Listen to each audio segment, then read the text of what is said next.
Are being raised tonight in the rape and murder of a 5-year-old Kansas girl. This is Zoe Felix. Yeah, neighbors say they had reported concerns about Zoe's situation for years to police and Child Protective Services, but nothing was ever done. Tonight, investigative reporter Angie Racono reports from Topeka. There is sadness and anger in Topeka. People have been dropping off flowers and stuffed animals at this makeshift memorial. It's near the field where little Zoe was found, and just steps away appears to be her last known location where she lived, a tent in the woods. I'm trying not to cry, you guys, but it just, What do you say when a child is raped and murdered? I've honestly just been sick. It's disgusting. Little Zoe Felix lived right next door, and neighbors say she struggled. Like, hey, there's no water at my house. Shaniqua Bradley and other neighbors say they tried to help. They made Zoe food, and she would get water from their house. They were baffled that Zoe didn't go to school. Zoe has been on her own this entire time. Most importantly, they say they reported it. I reported it, Ms. Jan reported it, Ms. Desiree reported it. I'm sure we all have reported several times, but nothing was ever done that I'm aware of.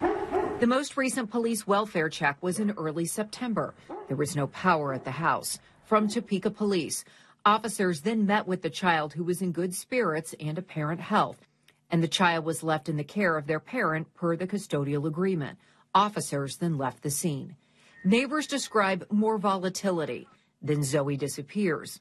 Only her mother remains in the home. Everybody was asking, where's Zoe? Hello? Zoe appears to have recently lived in this tent where we found a stuffed animal, backpack, and a pink hairbrush. It's steps from where her body was found.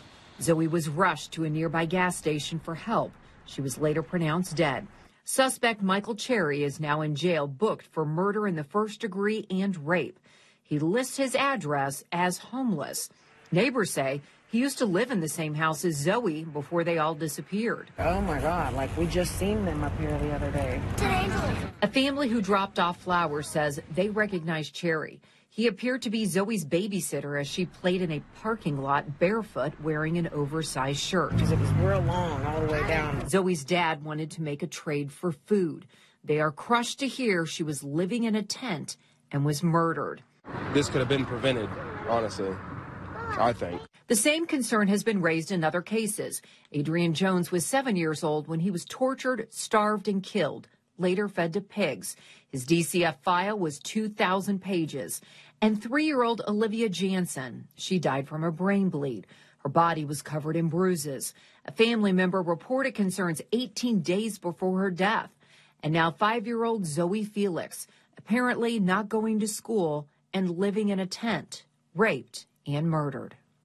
KCTV5 is pushing for DCF records for Zoe Felix. The state agency has 7 days to reveal what was reported to them before she died, and that's because of a new state law created after the death of Adrian Jones. Reporting in Topeka, Angie Racono, KCTV5 News.